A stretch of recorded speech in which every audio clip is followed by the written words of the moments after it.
Bienvenue à vous, content de vous retrouver pour ce 76e FF. Alors aujourd'hui, ce ne sera pas un numéro après un numéro, celui de la semaine dernière, consacré tout entier à un auteur. Ce ne sera pas un numéro à proprement parler sur Jean Cocteau, mais j'aimerais remettre ou mettre en ligne trois textes. Si ça vous dit, j'aimerais remettre en ligne trois textes de Jean Cocteau et deux seront des préfaces. Et entre-temps, j'aimerais bien vous lire au moins deux fragments de textes de poèmes d'un de ses meilleurs recueils de poésie.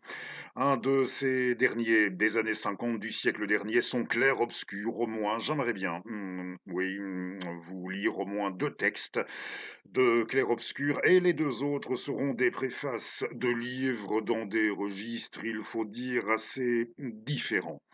Mais avant toute chose, pour revenir un instant, rien qu'un instant, sur le contenu, le début du numéro de la semaine dernière, au sujet de ces énergumènes qui avaient émis le souhait de voir, d'inspecter vos bibliothèques, et qui, sur la base, sans les avoir lus, vos livres, il va sans dire, sur la simple base de sur la base de quelques tout au plus de quelques fragments, de quelques lignes, prises au vol, extraites, il va sans dire de tout contexte. Vous savez, ceux qui s'empresseront de désigner tout type de littérature, de désigner comme fasciste de merde toute, je cite, toute littérature s'éloignant ne fût-ce que d'un cheveu, oui, ne serait-ce que d'un cheveu, de qu'allons-nous dire, de leurs belles âmes à eux. Je me suis toujours retenu, trop gentil sans doute, de leur poser la question: «Et toi, t'es pourquoi?» «T'es, somme toute», je dis bien somme toute, j'aurais pu répondre à leur place: «Tu veux quoi? Tu veux oui, toi, tu veux un individualisme plat et sec sur la base de quelques, formalismes juridiques, quelque chose dans ces eaux-là, grandiose. Et si on me retournait la question, vous pouvez me la retourner, c'est qu'il m'arrive, des fois, et plus que des fois, sans en faire, oh non, surtout pas, sans trop en faire, il m'arrive bien plus que des fois d'aspirer à un monde où à mes esgourdes, comme à un autre moment la semaine dernière, il fut donné d'entendre proférer cette phrase. Oui, aspirer à un monde où ne plus entendre ça, ça y est, ils ont euthanasié la jeune femme en Espagne. Ce numéro lui sera dédié. Et le premier texte de Cocteau que vous allez entendre, c'est la préface de l'unique recueil de poésie d'une compatriote, décédée pour sa part à 29 ans, accidentellement, d'un accident chez elle à Serein, dans l'est de notre pays. Elle avait 29 ans en 1959.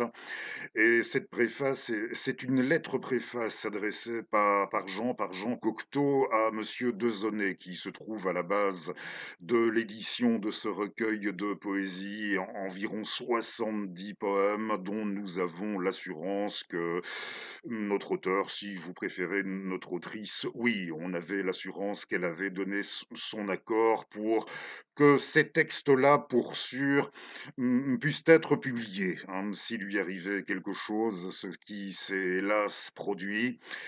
Et on a donné à ce recueil le titre de Comme un collier brisé. Et c'est une lettre préface que vous allez entendre de Jean Cocteau à l'adresse du monsieur à qui la maman de Nicole Houssat, avait remis ces textes. Il me faut mes bigleuses, permettez un instant. Elles sont ici. Alors, je ne vous ai pas montré la couverture. Voici.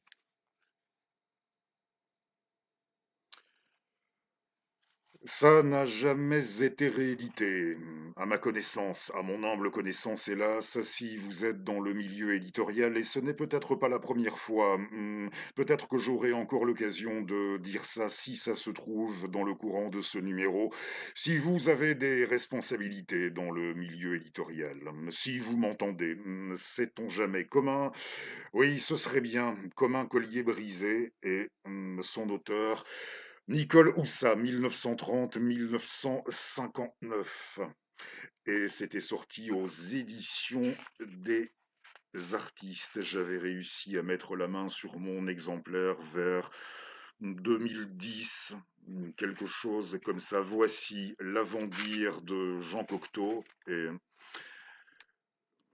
qu'il avait également intitulé Lettre préface, comme je l'ai dit. Pareillement, Lettre préface à Monsieur Fernand Dezonnet.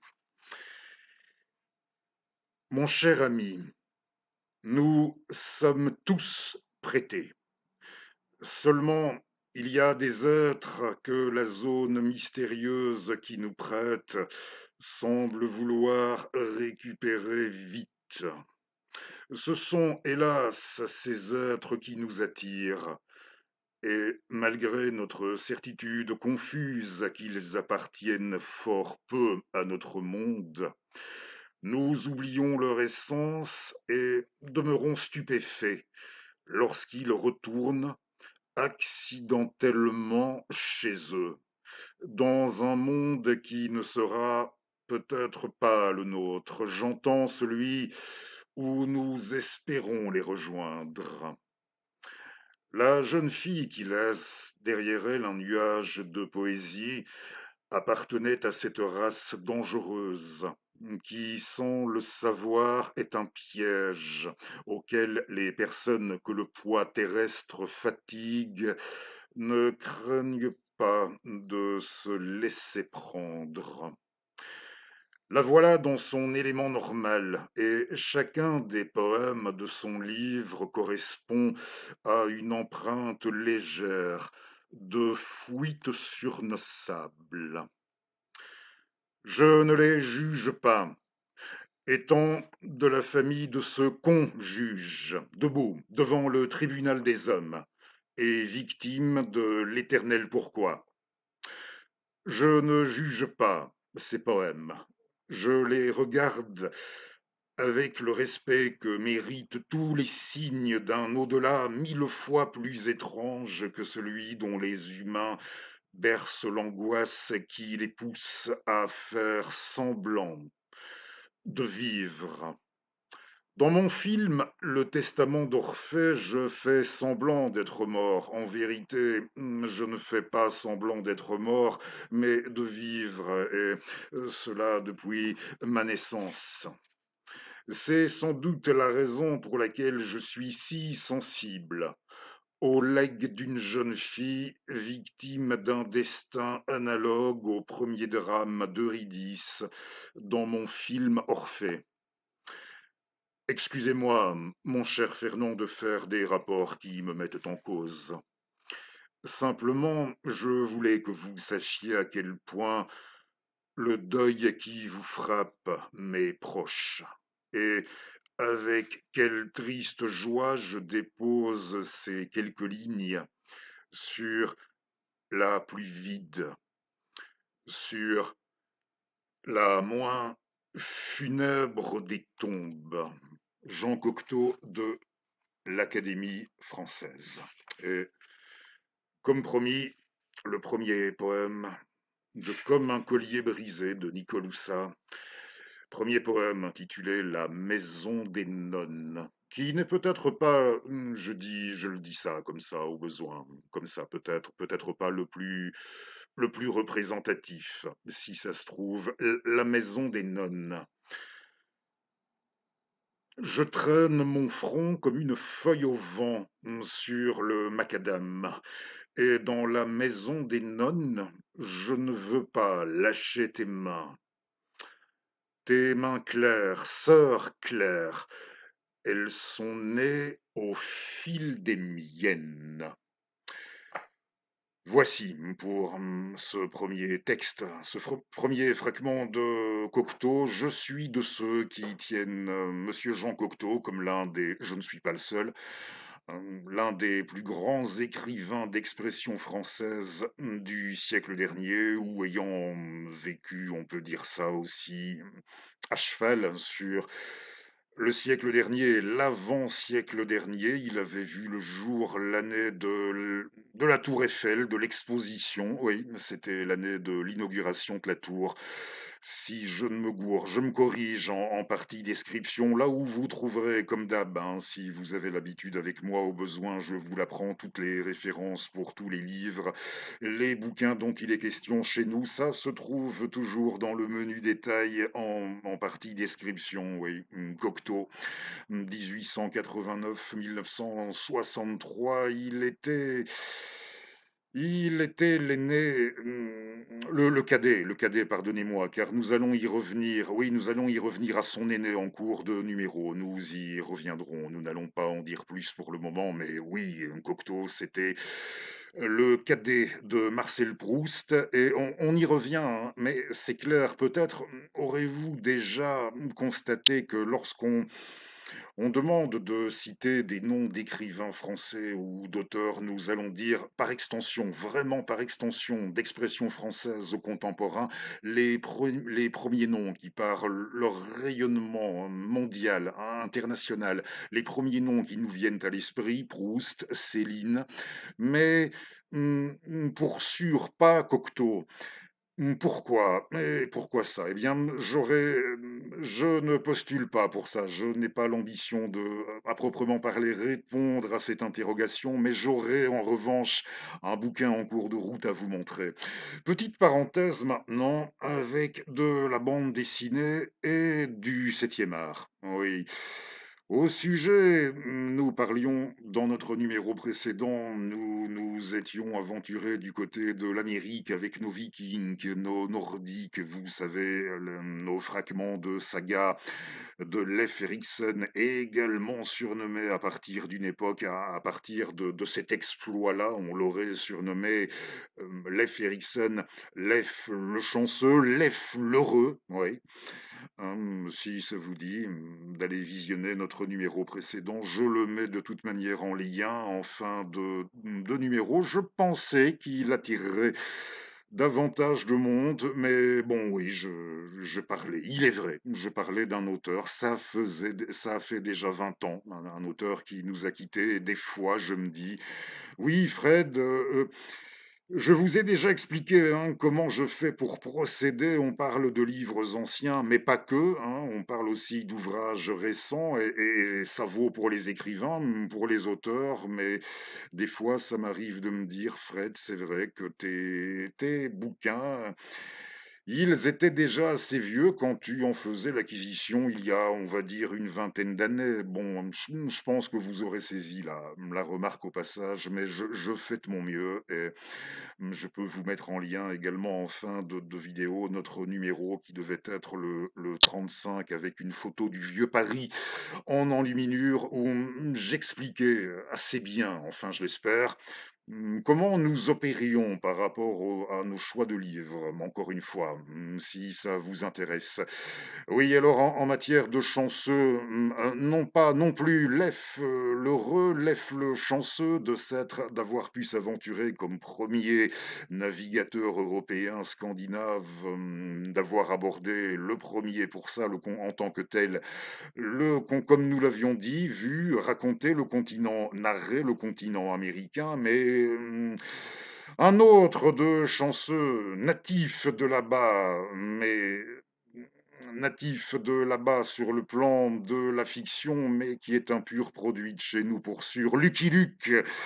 Lucky Luke aurait démarré comme une nouvelle existence Il s'agit, je pense, sous forme d'épisodes, de feuilletons. J'ai pas vu, hein, mais je vais me baser sur ce qui m'a été rapporté, hein. Je n'ai pas de Netflix, je n'ai rien de tout ça. Ça m'est très difficile d'avoir accès à ce type de production, mais j'ai suivi notamment ce qu'en a dit Alex, oui, le camarade Alex de la chaîne La Fuite en vidéo, qui a souvent des analyses, je l'ai déjà dit, c'est pas la première fois, assez pertinentes.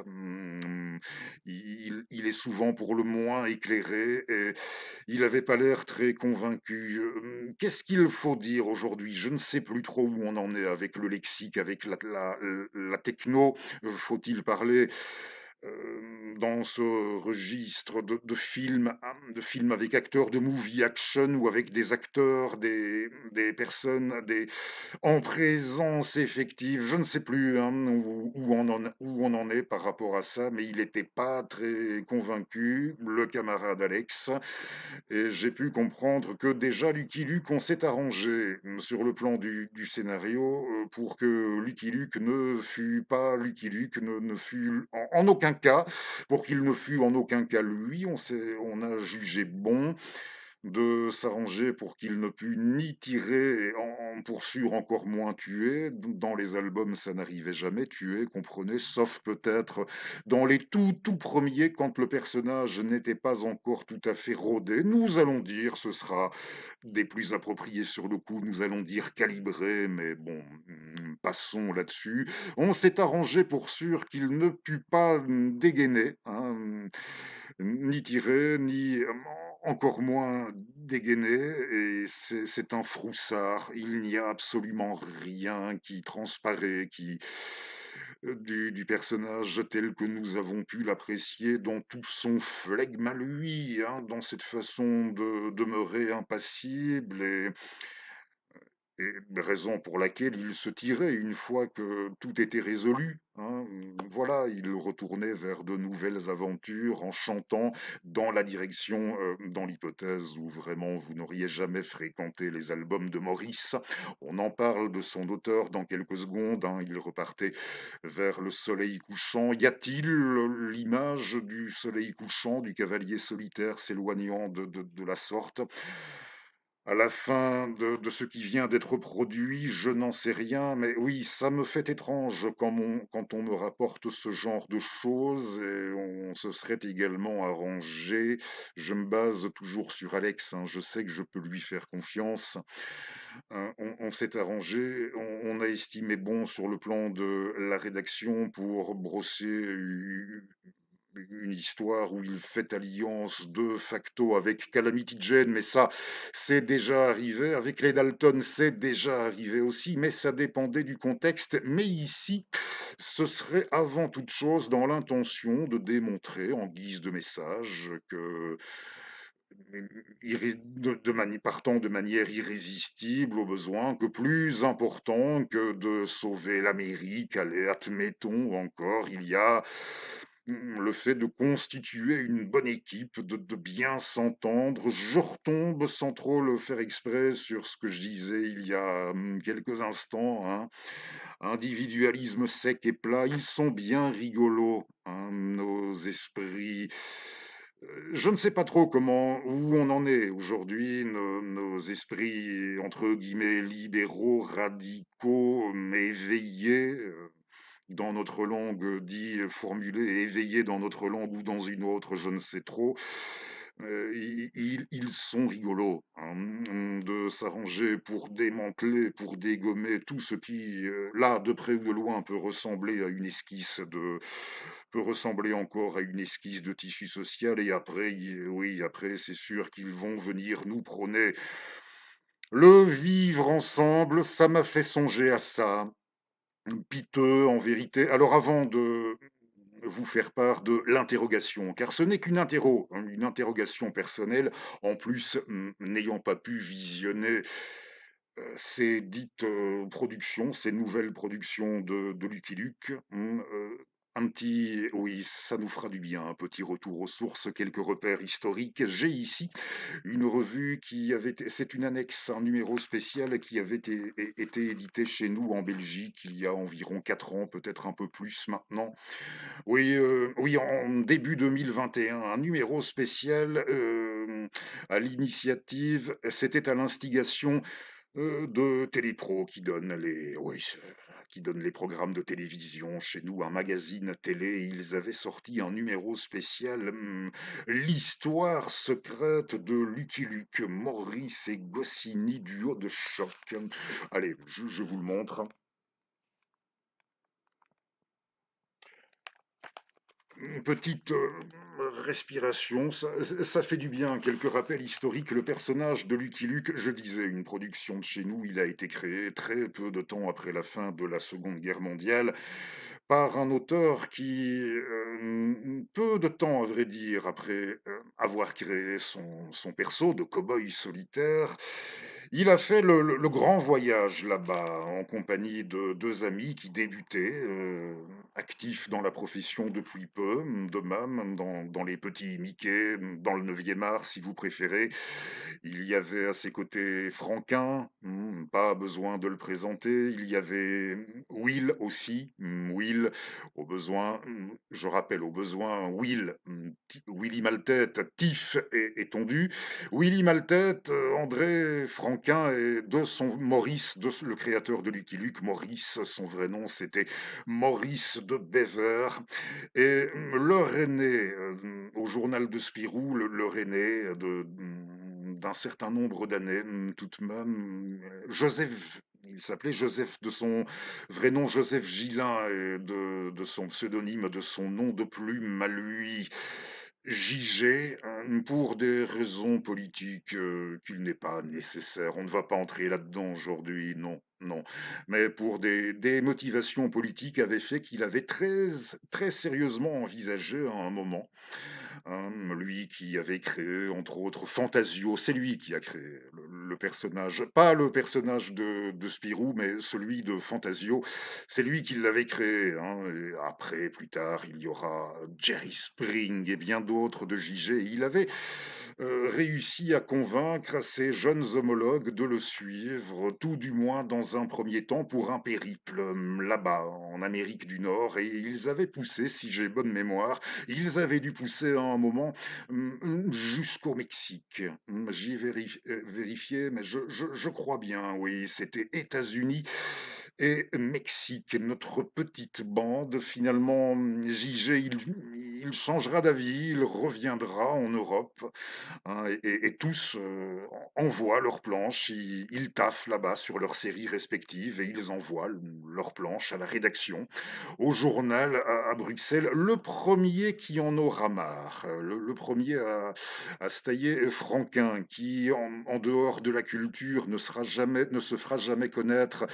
Il est vrai comme un très grand américanophile, Franquin sera le premier à en avoir marre et à ressentir le besoin de réintégrer le pays natal. Franquin sera le premier à vouloir revenir, et puis Will. Mais Maurice, par contre, il va rester 7 ans sur le sol des États-Unis. Et quand il ne travaille pas, en dehors de ses activités familiales, bien sûr, quand il ne travaille pas sur ses planches de Lucky Luke, il consacre la plupart de son temps, il le consacre à il va dans les bibliothèques municipales, il va dans les archives, il consulte les archives et pour ça, sûr que certaines technos présentes, ne serait-ce que la possibilité de prendre des clichés, des documents, ça lui aurait rendu, il aurait assez apprécié, je crois, et tout ça pour dire que on ne le rappelle jamais assez, la série Lucky Luke, était tout de même articulée sur une documentation assez solide. Bien davantage qu'on ne pourrait jamais se le figurer pour ce qui est du pays de l'oncle Sam. Oui, hein, il restera 7 ans sur le sol américain. On a une photo ici, je ne sais pas s'il est à Chicago ou à New York, oui, il est à New York ici, une photo prise, c'est C'est dans les premiers temps du séjour américain de Maurice. On a parlé, oui, dans ce numéro spécial, on parlait d'un voyage initiatique.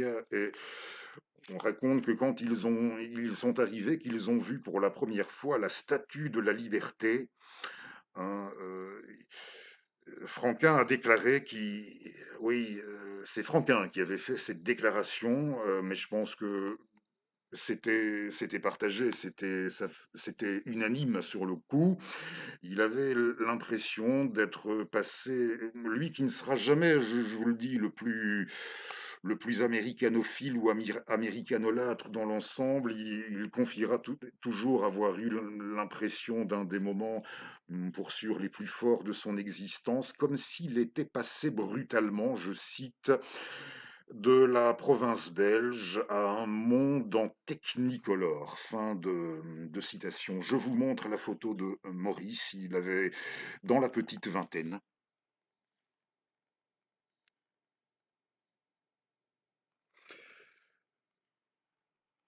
Très belle photo, hein. Et oui, comme on peut le voir sur la photo, Maurice, je n'ai jamais eu la chance de le rencontrer. Il nous a quittés en 2001.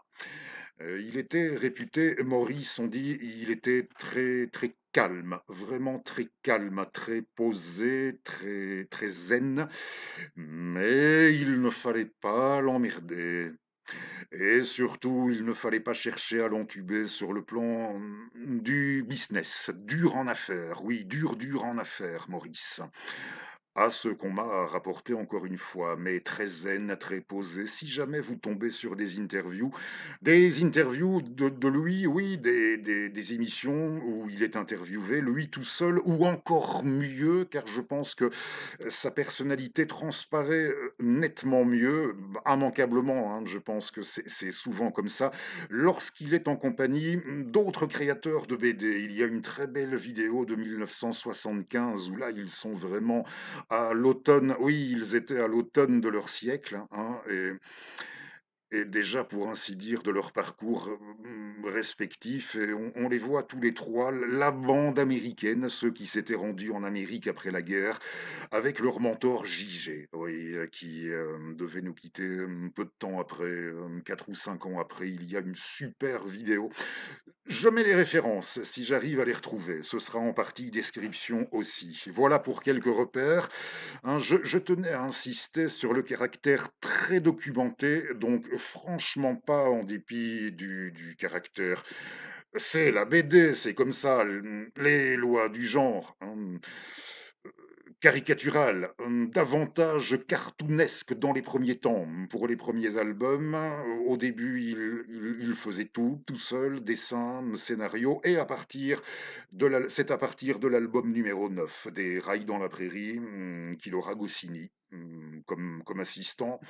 Oui, les scénarios seront rédigés à partir de l'album des Rails dans la prairie par René Goscinny, et on ne peut s'empêcher de souligner que peu à peu, Goscinny va davantage, il y aura davantage un aspect dans la caricature partant, un aspect de dimension, oui, davantage critique à l'adresse de la société américaine et davantage de l'histoire américaine par extension, de l'histoire de l'Ouest, de l'histoire américaine par extension, et j'irai même un peu plus loin, je vais vous dire pourquoi, une dimension critique à l'adresse de, je donne le terme, c'est pas interdit, de ce qu'il faut voir là, oui, comme l'impérialisme US, hein. Et le plus intéressant, le meilleur article qu'il m'ait jamais été donné de lire, c'était pas dans le spécial Télépro Lucky Luke, c'était il y a très longtemps, ça devait être dans un Historia Magazine.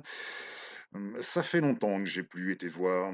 Je ne sais pas trop ce qu'il en est aujourd'hui sur le plan qualitatif, mais l'un des meilleurs articles, je n'ai pas noté le nom de l'auteur à l'époque, oui, dans le magazine Histoire, peut-être l'un des deux pour sûr, et l'auteur concluait en rappelant que Goscinny, de manière pas du tout innocente, hein, pas besoin de vous faire un dessin, que, après tout, c'était le même scénariste, le scénariste, c'était le même.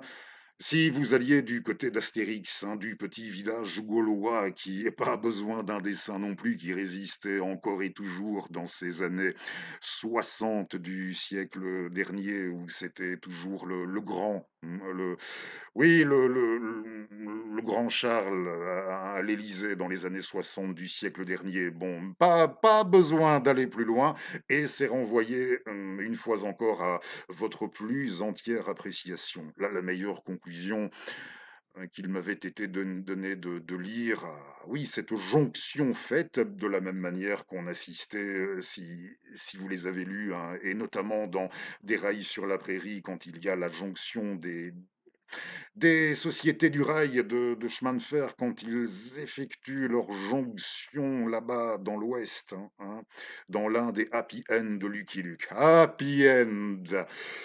Tu parles, je reviens à ce qu'on m'a rapporté, et alors là, je m'autoriserai, cette conclusion. Je me demandais, je me contenterai de poser cette question: ne faudrait-il pas tout de même songer à imposer un moratoire? Imposer un moratoire au sujet des adaptations cinématographiques à l'écran, pour le grand ou le petit écran, comme on a dit, hein, avec des acteurs movie action, hein. Comme on a dit, oui, ce format-là, songer à un moratoire, pour les adaptations, de nos classiques de bande dessinée, dont les contenus manifestement ne peuvent plus être, pour ce qui est de leurs contenus originaux intrinsèques pour sûr, manifestement, les générations montantes dont les oui, ces contenus, les générations montantes n'arrivent plus manifestement à les assimiler, à les conceptualiser. On aura compris que c'est franchement problématique en ce qui les concerne. Alors moi, je propose de songer à un moratoire.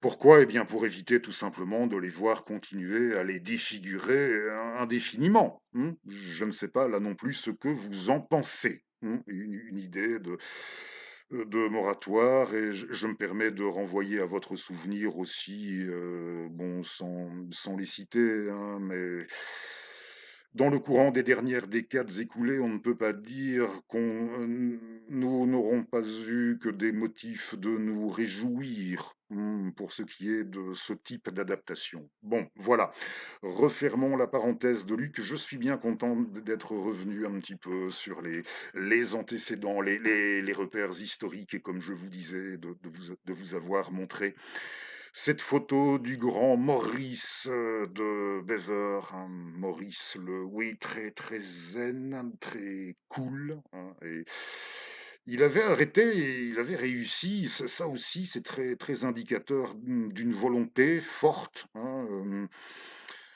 d'une force tranquille chez sans référence politique, pas davantage chez un créateur, et c'est la raison pour laquelle son personnage, dans la foulée, avait arrêté, hein. Je pense que c'est pour ça. Ce n'était pas lié aux impératifs liés à la distribution du personnage aux États-Unis, oui, pour, certaines destinations, sur le plan de la distribution. Je pense c'est parce qu'il avait arrêté, avant, sa consommation tabagique.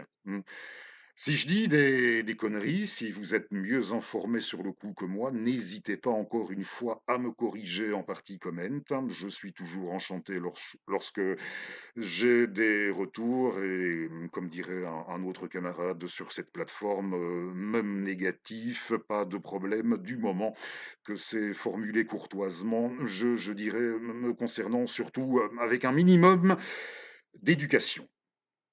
Voilà pour Lucky, et un peu de poésie. Je vous avais dit, oui, 2 textes, du clair-obscur. Clair-obscur, il a été de Cocteau, ce recueil de Jean, il a été réédité il y a peu de temps, et je vais vous montrer une édition qui n'est pas terriblement, oui, elle n'est pas terriblement datée, dans le courant des années 2010. Ça, c'était, pour ma part, je possède pour édition la plus récente, c'était chez Point, clair-obscur, avec lettre préface de Gaston Bachelard.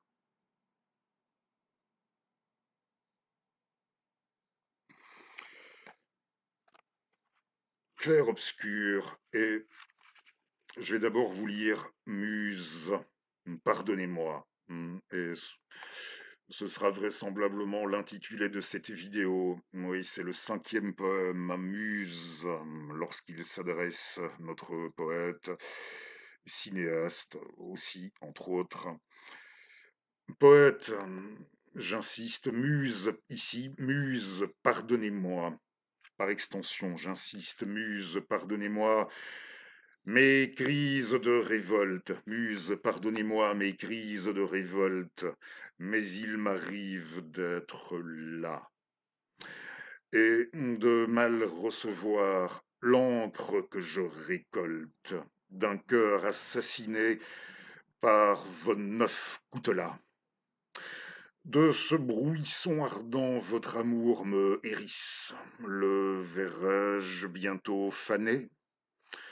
Car nul, sauf vous, ne peut interrompre un supplice que le sort m'a voulu le jour où je suis né. Le poème, le texte 5, et puis, oui, je peux le préciser, il y a 2 parties. Une première partie, des poésies, et ensuite des hommages, des portraits, si on va en fin de volume dans la partie sommaire. Il y a une partie d'hommages, de témoignages divers, d'observations diverses. C'est divers de chez divers, voilà. Et puis des hommages et des poèmes espagnols.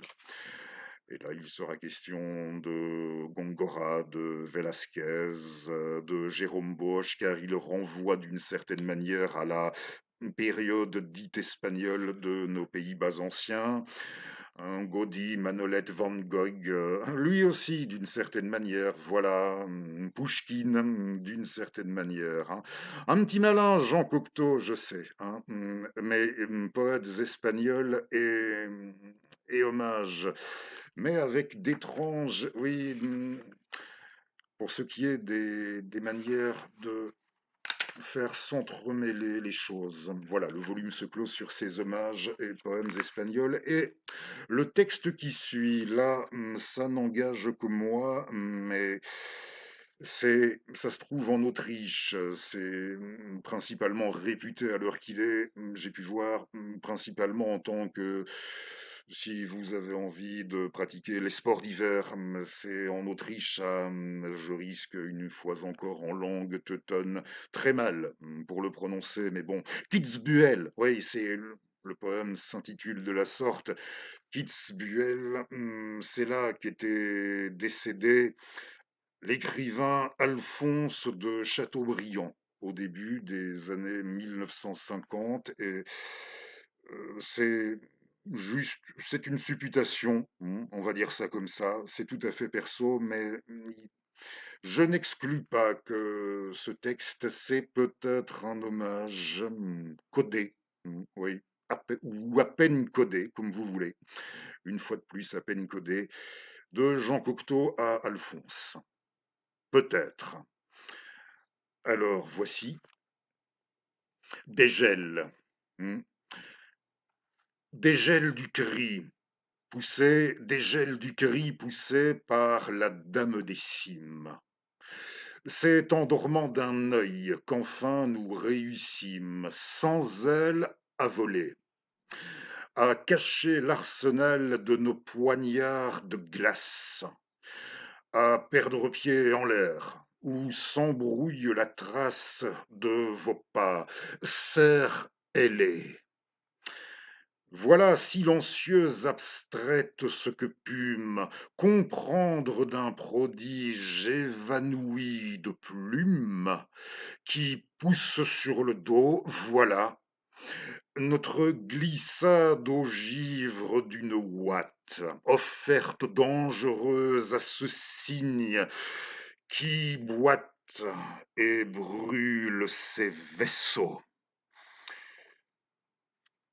Jean Cocteau dans Clair-Obscur. Je vois que nous sommes dans les temps. Très bien, fort bien. Il me semble, hein. comme on le fait environ au moins une fois par trimestre, 1 fois par saison, oui, 1 fois par trimestre, on va faire le point sur quelques parutions, non pas parutions récentes, mais à venir, si ça vous intéresse, alors à vos papiers, enfin vous comme vous désirez pour ce qui est de prendre note, si s'il y a des choses qui retiennent votre oui, il est voilà mon papier, il est ici. Alors, qu'est-ce que j'ai épinglé dans le courant de ce mois d'avril 2026? Oui, avant, oui, parce que j'oublie, à chaque fois j'oublie. Alors, pardonnez-moi, peut-être, mais dans un numéro récent, j'avais dit à un moment au sujet de Flannery O'Connor. On retourne un peu dans son pays, à elle, les USA. Cette grande dame des lettres Flannery O'Connor, je vous avais dit dans le numéro où nous en avions parlé que j'allais vous lire les uns à la suite des autres, en renvoyant encore à votre appréciation. Vous pensez ce que vous voulez, hein, ou vous n'en pensez rien, mais pour ce qui est, je crois, la résonance, l'incroyable actualité, si on se contente comme ça, sans le faire exprès, d'énumérer rien que les titres de ces œuvres maîtresses à elle, à Flannery O'Connor. Mmh. L'actualité, résonance, actualité, j'ai dit ou j'ai rien dit. Allez, on y va. Comme ça, c'est fait. Cette fois, c'est fait. La sagesse dans le sang. Les braves gens ne courent pas les rues et ce sont les violents qui l'emportent. La sagesse dans le sang. Les braves gens ne courent pas les rues et ce sont les violents qui l'emportent. Mon mal vient de plus loin. Pourquoi ces nations en tumulte? Voilà, lu les uns oui, à la queue, les uns à la suite des autres, simplement les titres des œuvres principales, laissées par Flannery O'Connor. Alors, oui, prochaine parution d'abord, dans le courant de ce mois d'avril 2026, si vous souhaitez, on commencera par ça, si vous avez un cochon à briser, la Pléiade, dans la bibliothèque de la Pléiade, qui va enfiler ce mois-ci ce que j'appelle le manteau de fourrure, le manteau de vison du livre. Et alors, il y a 2 volumes et vous pouvez les acheter séparément, il me semble. Vous pouvez les acheter séparément et regroupés en coffret, un peu plus de 130 €. Alexandre Dumas, oui, Alexandre Dumas. Et quelles œuvres? Eh bien, la dame de il y aura dans le premier volume, La Dame de Montsoreau et la Reine Margot, part 1, 1 partie de la Reine Margot. Et dans l'autre volume, partie, eh bien, la seconde partie de la Reine, de Margot et les 45. Donc la Dame de Montsoreau, les 45, sans oublier la Reine Margot en 2 volumes dans la bibliothèque de la Pléiade, vers la mi-avril 2026 et dans le courant de la 3e semaine, de ce mois qui vient de débuter. Alors là, je me demande, oui, c'est la question qui me vient tout de suite. Est-ce qu'ils vont sur les 3 volumes, de ce cycle de 4 qu'avait envisagé et le dernier cycle connu, le dernier cycle entrepris par Émile Zola, les 4 évangiles, hein, chez Folio, dans la 3e semaine d'avril, Travail arrive. Travail, qui est le second volume de cette tétralogie, là, le dernier cycle d'Émile Zola, le moins connu de tous pour sûr, les 4 évangiles. C'est la première fois, à mon humble connaissance encore, ce sera la première fois, en format folio, dans la collection Folio Travail, le second volume des 4 évangiles. Ces 4, les 4 évangiles du monde moderne, Oui, si je m'autorise à le répéter, comme d'autres l'ont dit avant moi, on a dit ça. Est-ce que c'était sur le mode interrogatif, tout du moins? Est-ce qu'il avait voulu entreprendre par là du monde moderne, les quatre évangiles, ou du socialisme, les quatre évangiles du socialisme? Écoutez, tout, je n'ai jamais pu me les procurer, encore moins les lire. Et sur ce qui m'a été, je parle sur la base ici aussi de ce qui m'a été rapporté, je dis bien, ça me semble davantage, oui, c'est plutôt, ça me semble davantage tenir du scientisme, de l'utopie, davantage, mais on y reviendra, un jour où, je l'espère, j'aurai pu enfin faire la lecture de ces ouvrages. Oui, ça tire davantage de ce côté-là. Alors travail, travail en folio dans la troisième semaine, d'avril. Je serais très curieux tout de même d'aller y voir, et en ayant lu, pas mal, peut-être pas tout encore, mais il m'a été donné d'en lire assez bien. De mi-mille, hein, dans mon modeste parcours de lecteur, je suis très curieux de faire, oui, de enfin pouvoir me faire une idée de ce qu'il y a là-dedans. Est-ce que c'est vrai ou pas ça que, à côté du travail d'investigation mené précédemment par Zola avant d'écrire Germinal, ce qu'il avait mené pour investigation, pour travail, à côté de ce qu'il avait fait pour travail en investiguant, notamment du côté des industries des forges, notamment de Saint-Étienne. Oui, du côté de Saint-Étienne, c'est vrai ou pas, ça, j'en sais rien, que à côté de ce qu'il avait fait précédemment, comme enquête pour écrire Germinal, ses travaux en guise, oui, ses travaux, d'investigation, pour travail à côté, Germinal, de l'amateurisme, pour ne pas dire de la bibine, je n'en sais rien, mais on rapporte ça, volontiers. Un travail de documentation considérable, j'imagine tout de même, je m'autorise à supposer avec ses assistants, ses collaborateurs. Écoutez, je sais, ce n'est peut-être pas une régalade ce qui est en train, visuellement, ce qui est en train de s'afficher sur votre écran, mais quand on voit les derniers clichés de Zola sur le coup de 60 et quelques à peine, le Zola des dernières photos, il est à faire peur. C'est terrible, Mimile, les derniers clichés, comment il était à faire peur, abîmé, je vous jure, triste, émouvant, partant. Oui, oui, tout de même.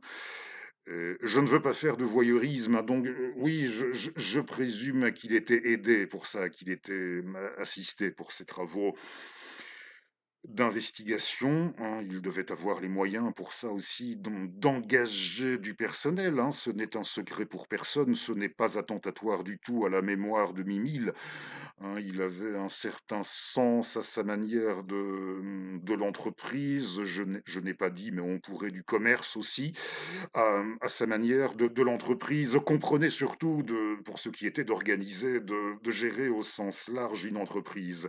Raison pour laquelle, bon, en regard de ça, je ne rapportais pas ça de manière voyeuriste et à titre gratuit.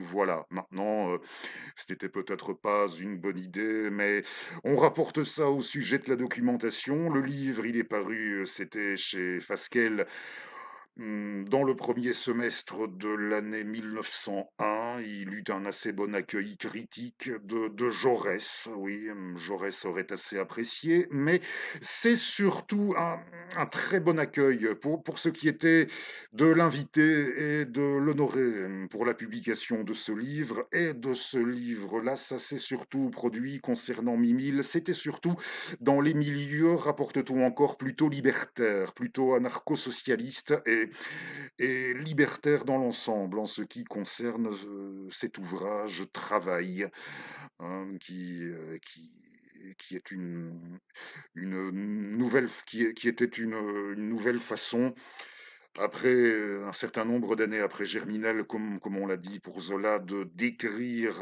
à la fois de décrire le monde du travail, la condition ouvrière, par rapport à ce qu'elle pouvait lui inspirer, le type d'utopie que ça pouvait lui inspirer, de même. Et quand on dit, encore une fois, les 4 évangiles du socialisme ou même si vous le voulez, si vous y tenez, de la social ne serait-ce la social-démocratie, tout a déjà été dit par Guillemin et pas que par Guillemin pour ce qui était, d'analyser Zola dans l'ensemble, sous l'angle de ce qui était légende et de ce qui ne l'était pas, hein. Il n'y a pas que Guillemin qui l'a abordé comme ça, hein. C'était le titre de son livre à lui, Zola, Légende et vérité, mais ce n'est pas le seul qui a eu soin d'enquêter, lui, par rapport à cet aspect-là chez, Émile Zola et oui, d'essayer de faire un peu la part des choses sur cette question, pour ce qui est de la question philosophique, en regard aux 4 évangiles. Je peux parler alors oui, je me demande, est-ce que, si vous êtes dans le métier, encore une fois, si vous êtes en mesure de pour tuyau, de me le faire savoir si ça vous est autorisé. Est-ce que c'est dans les projets à la NRF de même d'éditer comme pour travail?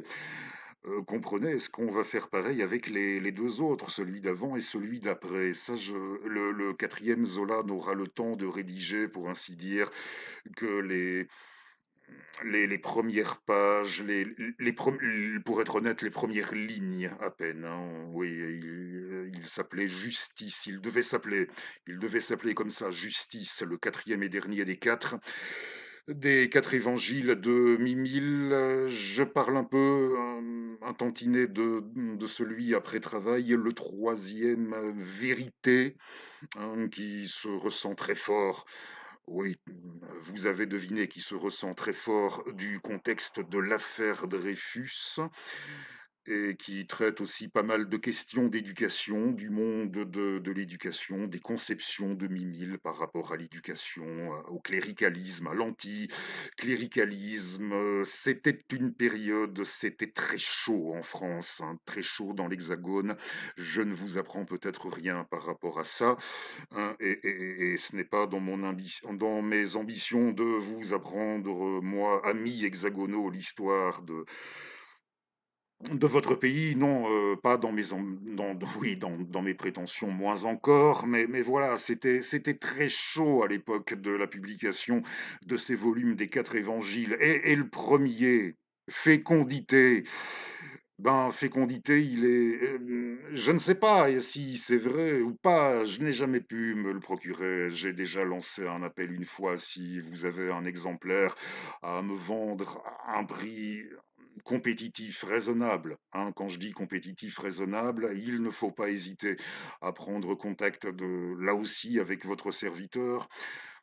Je suis preneur, je ne désespère pas d'arriver à mettre la main dessus en bouquinerie, comme ça je pourrais vous le montrer et en parler davantage et bien davantage en connaissance de cause, mais Fécondité, c'est celui qui a la pire réputation, qui est réputé le plus mauvais qu'il ait jamais publié, Mimile, Fécondité, son livre nataliste qu'on présente comme son ouvrage nataliste, qui était sorti au paroxysme de l'affaire Dreyfus, celui-là, dans les années 1898-1899.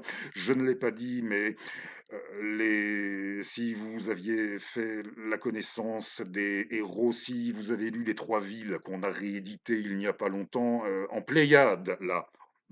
Oui, en Pléiade, on peut se procurer désormais Les Trois Villes de Zola aussi. Le héros, dans les 4 évangiles, vous ferez la connaissance, ça raconte l'histoire du fils des enfants du couple de héros, Pierre et Marie des Trois Villes de Zola, l'histoire de leurs enfants et fécondité, ce livre. Oh, je n'entrerai pas, je ne traiterai certainement pas aujourd'hui du pamphlet de Léon Bloy contre ce livre de Zola qui s'appelle, mais qui ne traite pour ainsi dire pas, hein, je précise au besoin, de l'affaire Dreyfus et de son contexte. D'ailleurs, si Blois était Très violemment anti-Zola, ce n'était pas oui, ce n'était pour ainsi dire pas lié au contexte pour ainsi dire pas lié à l'affaire Dreyfus. Mais oui, dans Je m'accuse, il avait, regroupé tous les articles qu'il avait écrits au fur et à mesure qu'il réagissait à la publication en feuilleton de Fécondité. Mais on y reviendra un autre jour, je vous dis, on n'entre pas là-dedans et puis non, on n'a pas on est dans les temps, mais on n'a pas le temps pour ça. Je laisse le Je m'accuse anti-Zola, anti-fécondité, anti ce livre-là des 4 évangiles de Zola sous la plume de bois de côté pour aujourd'hui, mais j'ai pu lire, oui, pour, redescendre de pas mal d'étages sur Wiki machin chose, on dit oui, sur Wiki, je l'ai pas lu, donc je ne sais pas, mais on dit que l'ouvrage aurait terriblement vieilli, il serait devenu difficile à lire de nos jours, tant ses conceptions seraient dépassées, tant ce livre nataliste en faveur de oui, de je pense que vous aurez à ce stade compris de la procréation sous la plume de Mimile, des conceptions qui seraient dépassées aujourd'hui. Écoutez, mmh, sans, oui, peut-être pas de rapport franchement direct, mais quand on dit que parce que difficile à lire de nos jours, parce que ces conceptions seraient dépassées, je dois dire ça, à mon avis, de pas mal de ceux qui sont derrière votre serviteur. Mais bon, tout à l'heure, dans le courant de la journée, sur la rue, j'entendais passer une bagnole et il y avait du rap qui, oui, jusqu'à mes esgourdes, j'entendais plein tube, du rap, ce que j'avais pu capter, ça devait être comme du rap, dans notre langue, du rap contemporain dans notre langue et qui faisait mine, de se doter d'un semblant d'atmosphère, comme du vaguement glauque, comme ça, vaguement, hein, avec un phrasé qui se cherchait dans la direction de quelque chose, d'éminemment subtil, d'infiniment spirituel. Qu'est-ce que je dis? Oui, oui, pardon, hein, d'infiniment spirituel et sur le coup, j'ai songé, je ne sais trop pourquoi, j'ai songé à Zola, j'ai songé à ce qu'on disait de fécondité. Ce que j'ai entendu passer tout à l'heure sur la rue, sur le coup, ce que je me suis dit sur le coup, c'est que, hein, ce machin que j'ai entendu passer, on continue à nous vendre. Oui, c'est bizarre, on continue à nous diffuser, on continue à nous vendre un état d'esprit dépassé, oui, un état d'esprit dépassé pour sûr, d'il y a 30, d'il y a 35 ans et dont personne, il me semble, il m'avait semblé à l'époque déjà, dont personne, à vrai dire, n'était dupe alors. Mais un état d'esprit dépassé, mais qu'on continue à nous vendre, à nous produire, à nous diffuser. Alors, Émile Zola, fécondité, devenu difficile à lire tant ses conceptions seraient dépassées, encore une fois, hmm, je n'en sais rien. Je n'en sais rien. Ce serait bien qu'ils éditent les 3 en folio, de la même manière qu'ils vont sortir Travail, hein, ce serait bien, Fécondité et Justice, qu'on les ait enfin, car oui, on rame, hein, pour ce qui est de se les procurer. Je ne fréquente plus, je ne fais plus de spéléo en bouquinerie, comme j'ai pu faire ça autrefois. Si ça m'arrive d'avoir encore envie, je vous les rapporter, mes vertèbres, mes dorsales, de leur côté, elles ont plus, trop envie. Mais je suis très curieux pour sûr de faire la découverte, enfin, des quoi qu'on ait pu en dire, de pouvoir me forger à mon tour, oui, de pouvoir me faire une opinion sur les 4 évangiles d'Émile Zola. Je pense avoir dit tout ce que j'avais oui, tout ce que j'avais noté. Par rapport à ça, le dernier qu'il n'a pas eu le temps de faire, oui, écrire quelques lignes, à peine. Déjà que le troisième sera publié très peu de temps après son décès en 1902, le 3e, Vérité. Oui, il est sorti fort peu de temps après la disparition. Il n'avait que 62. Oui, je vous disais, il n'avait que 60 et quelques, 62 ans, fort peu de temps. Après sa disparition en 1902 avait été mis sur le marché ce Vérité, mais Justice, voilà, le temps ne lui serait donné que de coucher sur le papier quelques lignes. Oui, quand on voit comme ça le temps imparti, ou pas, ça va nous permettre de faire la transition avec le dernier texte de Jean Cocteau. Mmh. Si vous êtes partant pour nous suivre encore ou pas, quelques minutes, je n'ai pas étudié le dossier des apparitions de Trianon, hein. Il ne s'agit pas, d'apparitions de la Sainte Vierge Marie, non, mais d'apparition, Trianon, Versailles, 1901. Si ça vous dit quelque chose, vous trouverez, et pas faite par IA, j'espère pour vous. Surtout avec ces illustrations complètement à côté de la plaque, oui, qui moi me font surtout songer à ça me fait surtout songer, vous savez, à ces catalogues de certaines organisations qui viennent sonner chez vous le dimanche matin, qui font du prosélytisme et qui, oui, des fois qui j'en dis pas plus, qui viennent sonner en matière d'iconographie, les productions vidéo historiques, faites par IA, avec en plus ces voix, ces récitants qui vous lisent les hautes pages et les numéros de page aussi, tant qu'à faire, c'est incroyable. Ça me rappelle autre chose, mais je le mets de côté comme anecdote pour un autre numéro. Mais oui, oui, j'espère que ce sera autre chose, que ça. Si vous investiguez sur les apparitions, ce qu'on a appelé les spectres, les fantômes de Trianon en 1901, le bouquin, il est où? Hein, le livre qui s'appelle comme ça, Les fantômes de Trianon. En dehors de ce bouquin, je suis franc avec vous, je n'ai pas étudié le sujet. Nous parlions du temps, nous allons nous aventurer, peut-être, qui sait, dans ce qu'il faudrait envisager. Je reste au conditionnel, hein, de ce qu'on pourrait envisager comme les couloirs du temps, hein. Quand on parle de glissement dans l'espace-temps, de trous dans l'espace-temps, certains ont défini ce qui s'était passé à Trianon avec ces deux British en 1901, ces deux dames anglaises, hein, et qui étaient des personnes très cultivées et très au fait de l'histoire et de l'histoire de France.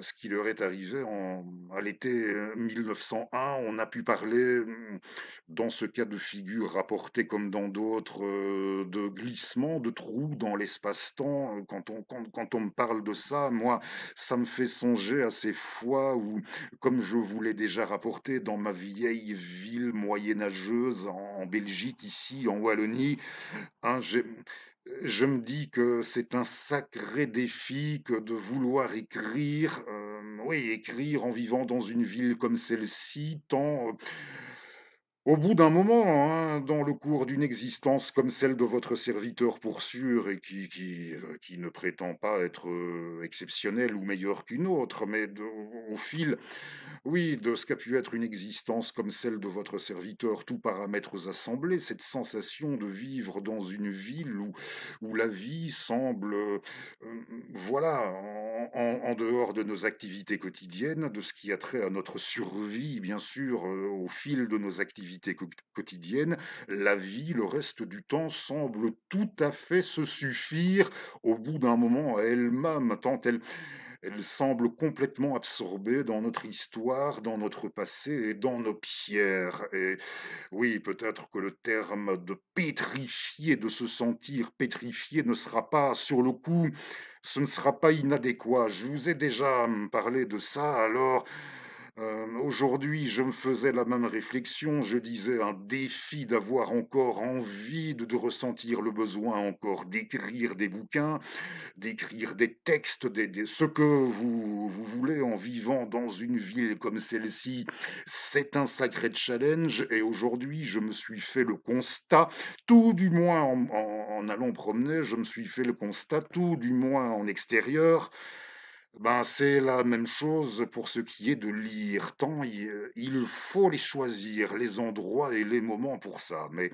si ça vous dit, par l'un de nos détours comme, oui, on nous en sommes, nous aussi, à notre façon coutumiers, j'y reviendrai par l'un de nos détours. Ici, nous retombons dans les ce n'est pas une comédie française, hein, oui, on n'est pas dans Les Visiteurs, les couloirs du temps, mais allez savoir, hein, dans l'abîme du temps. Là, c'est oui, c'est mieux, c'est comme chez Lovecraft, dans son histoire spatio-temporelle, dans l'abîme du temps et Jean Cocteau, de la même manière que votre serviteur, en regard de ce que je viens de vous rapporter par rapport à ma vie dans ma cité natale, dans mes perceptions, pour ce qui est d'écrire, pour ce qui est, de lire, de vouloir entreprendre, certaines choses. Je ne peux pas, oui, quelque part, quitte à déplaire, le cas échéant, à certains, mais je ne suis pas totalement insensible à cette question-là. Je n'ai pas de réponse non plus, hein, et Jean Cocteau avait préfacé ce bouquin de nos 2 dames anglaises et 58 ans après, oui, elles avaient tout consigné. Alors attention, ce n'est pas il est très technique, oui, il est très, très technique ce livre, et aussi peu agréable que possible, hein. C'est pas un bouquin franchement très agréable à lire, ne vous figurez pas que vous allez prendre ça pour un déplacement en train ou en métro, non, ce ne sera pas du tout, indiqué. Il n'est pas franchement agréable, mais bon, je vous le montre.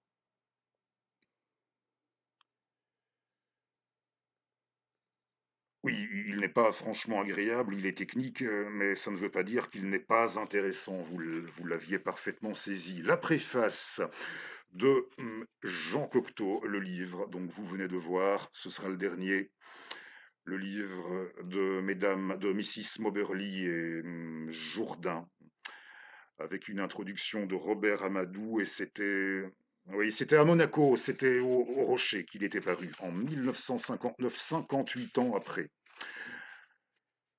les faits, ce qu'auraient vécu nos 2 dames.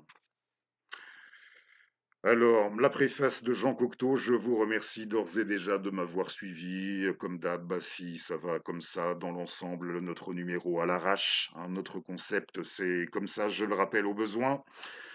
Si dans l'ensemble ça va, on poste comme ça. Je vous remercie de m'avoir suivi et je vous retrouve dans une petite semaine.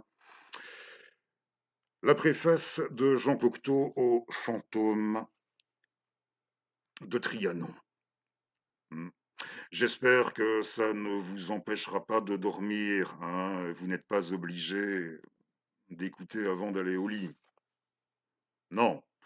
Alors, si dans l'avenir, Jean Cocteau de nouveau à la parole. Si dans l'avenir les avions atteignent la vitesse de la lumière, il leur faudra traverser son mur, entre guillemets, son mur, et peut-être pourront-ils, dans un règne dont une porte s'est ouverte par erreur le 10 août 1901 pour Miss C.E. Moberly et Miss E.G. Jordan. Leur aventure, à toutes 2, leur aventure est sans doute la plus considérable de toutes les époques et il est dommage que la science répugne à ces phénomènes exceptionnels, car sinon elle en éclairerait considérablement sa lanterne. Ma certitude Ma certitude en ce qui touche à l'inextricable mélange de l'espace et du temps a toujours été correspondante à celle de John W. Dune, dont je n'ai lu le livre, le temps et le rêve qu'après avoir écrit mon chapitre des distances dans le journal d'un inconnu. Et si l'incrédulité nous oppose les deux et deux font quatre sources de toutes les fautes de calcul, je répondrai premièrement que deux lampes et deux chaises ne peuvent faire quatre. Deuxièmement, que le bloc d'un film repose enroulé dans sa boîte, qu'il préexiste à sa projection et que pour qu'il existe à nos yeux, il le faut projeter image par image. Il est donc possible, probable, que l'espace et le temps ne forment qu'un mensonge, un phénomène. Un mensonge, un phénomène de perspective trompeuse, que ce qui doit être soi et le soi peu à peu, seconde par seconde, exercice résurrectionnel auquel sont soumis les personnages et les actes d'un film. En outre, il paraîtrait qu'une récente découverte apporte la preuve que le kiosque vu par les dames d'Oxford aurait été prévu et jamais exécuté par le jardinier paysagiste anglais de la reine Marie-Antoinette. Cela compliquerait l'énigme et lui vaudrait un intérêt nouveau, celui du libre arbitre, en tant que possibilités diverses composant la matière fixe que l'espace et le temps nous déroulent. Ce qui aurait pu être ou ce qui pourrait être possède, de par ce principe, la même puissance projective. La même puissance projective que ce qui a été ou que ce qui est. Une des faces les plus captivantes de l'aventure de Miss Moberly et de Miss Jordan me semble être que les personnages du 5 octobre 1789 leur puissent adresser la parole et changer leur comportement original le 10 août 1901. À moins qu'on ne suppose que ces personnages ont vu ces Anglaises de 1901 en 1789, alors que selon le code terrestre de 2 et 2 font 4, elles n'existaient pas encore, qu'ils en ont ressenti, je le suppose, stupeur plus grande que celle que nos héroïnes ne ressentirent en face de modes célèbres par le musée du costume et dont le détail est seul, uniforme de gardien, cap et sombrero de l'homme du kiosque, pouvait constituer une surprise. Peut-on en conclure, oui, peut-on en conclure que l'inactualité garde force d'actualité et qu'il suffirait que les parcs emmêlassent leurs quenouilles pour que l'inactualité pénètre l'actualité jusqu'à prendre contact avec elle. Ces fantasmes ne peuvent se comprendre, mais ils témoignent d'une réalité qui ne ressemble point à la nôtre, d'une présence de l'invisible qui n'a rien à voir avec les fantômes. Rien à voir avec les fantômes et ce qu'on a l'habitude paresseuse de considérer comme tel. En ce sens, dans cette grande Bretagne, où les histoires de fantômes abondent, l'aventure de Miss Moberly et de Miss Jourdain représente une manière de scandale non conformiste. Une manière de scandale non conformiste de la plus haute valeur chez la fille de l'évêque de Salisbury et c'était la fille de l'évêque de Salisbury et une doctoresse en Sorbonne. C'est sous cet angle que les lecteurs doivent aborder ce livre, sous cet angle, et n'y chercher aucune trame romanesque.